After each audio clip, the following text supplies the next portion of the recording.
गांव में चोपड़ा करके एक बूढ़ा रहता था। वो बहुत कंजूस था।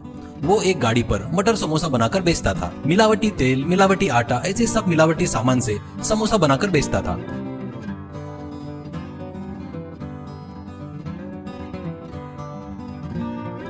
समोसे का स्वाद अच्छा रहने के लिए चाइना साल्ट का उपयोग करता था, इसलिए वो लोगों को बहुत पसंद और टेस्टी लगते थे। इससे वो मिलावटी सामान से बना है करके उनको पता भी नहीं चलता था। चोपड़ा का सिर्फ समोसे का ही बिजनेस नहीं था, वो ब्याज का धंधा भी करता था। ज्यादा ब्याज से पैसे देकर लोगों से ज्यादा पैसे वसूल करता था। इससे बेचारे उसके पास से ब्याज से पैसे लेने वाले लोग बहुत दुखी होते थे। चोपड़ा खुद कमाए सो पैसा, सोना सब एक अलमारी में छुपा कर रखता था। चोपड़ा का बेटा और बहू एक दुर्घटना में मर जाते हैं, तो उनके लड़के जगदीश को चोपड़ा ही पाल पोस कर बड़ा करता है। वो अभी कॉलेज में फाइनल ईयर में पढ़ रहा था। जगदीश बहुत अच्छा लड़का था, जरूरतमंदों की मदद करते रहता था। उसको उसके दादाजी जो ब्याज का धंधा करते थे वो बिल्कुल पसंद नहीं था। दादाजी ब्याज वसूल करते वक्त पैसे देने वाले का दुख देखकर जगदीश का दिल पिघल जाता था। एक दिन कॉलेज में लेक्चरर, आज से तुम्हारी कॉलेज लाइफ खत्म हो गई है, अब आगे आप लोग क्या करना चाहते हो? जगदीश तुम बताओ। ऐसा कहता है। जगदीश खड़ा होकर, सर मैं आगे पढ़ना नहीं चाहता हूँ। अपने गाँव में बहुत से निपुण लड़के हैं, उनको कुछ न कुछ उपाय बताकर अच्छा रास्ता दिखाना चाहता हूँ, ऐसा कहता है। लेक्चरर, इतना अच्छा पढ़ने वाला तू और आगे नहीं पढ़ना चाहता क्या? कहता है तो जगदीश, सर मैं नॉलेज के लिए ही डिग्री तक पढ़ा हूँ बस, और मुझे किसी के नीचे काम करना पसंद नहीं है। उन लड़कों को कुछ उपाधि दिखाकर उससे आए पैसों से मेरा हिस्सा मांगूंगा, वो मेरे लिए बस है, ऐसा कहता है। ऐसे गांव में कुछ लड़कों को मिलकर उनको एक जगह पर जमा करके उनको क्या क्या आता है करके पता करता है और उनको कितना पैसा चाहिए वो भी पूछता है। एक दिन गाड़ी के पास चोपड़ा जगदीश से, अरे बेटा आगे की पढ़ाई नहीं करता बोल रहा है ना, तो अब तो अपना ब्याज का धंधा देख ले, अब मेरा आराम करने का समय आ गया है बेटा, ऐसा कहता है। जगदीश, दादाजी ये पाप का धंधा मैं नहीं करना चाहता और ये मुझे पसंद नहीं करके आपको भी बताया ना पहले ही मैंने, ऐसा कहता है। चोपड़ा, ये अपने दादा परदादा से आ रहा पवित्र धंधा है, इसे ऐसे बोल रहा है क्या?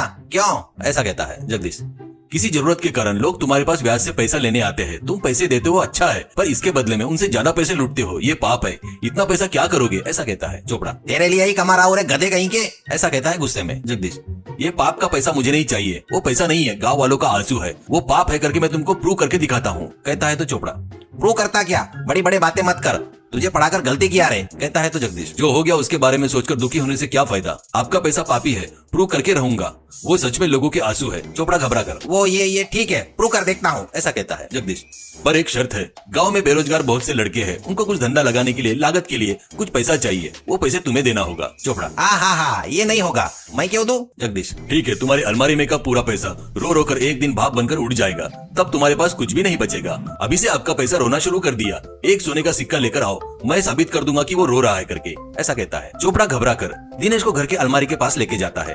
बाद में वो खोलकर उसके सामने एक सिक्का पकड़कर, कहाँ है? रो तो नहीं रहा है? क्यों रे बेमतलब मुझे डरा रहा है? ऐसा कहता है। जगदीश वो सिक्का लेकर, डरा नहीं रहा हूँ दादाजी, ये पैसा रोना शुरू कर दिया है, देखना है तो आप देखो करके सिक्के को जमकर दबाता है। उसमें से पानी की बूंदें निकलती है। वो देखकर चोपड़ा, हे भगवान, हाँ सच में पैसा रो रहा है करके चक्कर आकर गिर जाता है।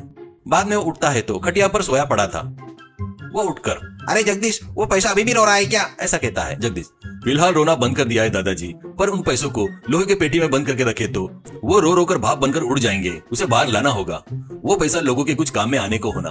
गांव में जो बेरोजगार है ना, उनको उन पैसे से कुछ प्लान बताकर उनको एक रास्ता दिखाना चाहता हूँ। चोपड़ा, उनके धंधे में अगर तेरा हिस्सा रहेगा ना तो दूंगा, ऐसा कुछ है तो बता, तो दूंगा, ऐसा कहता है। जगदीश ठीक है कहता है। वैसे वो पैसा लाकर उन लड़कों से साइकिल पंचर रिपेयरिंग की दुकान, बाइक मैकेनिक की दुकान, किराने की दुकान, कपड़ों की दुकान, ऐसे बहुत से दुकान लगवाता है। वो सब बहुत खुश होते हैं। एक लड़का, भैया पैसा रोना बोले तो कैसा भैया, क्या करके आपने आपके दादाजी को यकीन दिलाया भैया? ऐसा कहता है। जगदीश, थोड़ा कपास गीला करके कान में छुपा कर रखा था, दादाजी को दिखा नहीं, वैसे निकाल कर सिक्के के पीछे दबा कर रखा, ऐसे सिक्का रो रहा है करके बोल दिया, ऐसा कहता है। उसके दिमाग को बुद्धि को देखकर सब लोग तालियां बजाते हैं। ऐसे वो हर महीने जगदीश के हिस्से के पैसे उसे दे रहे थे। वो लाकर दादाजी को दिखाता था।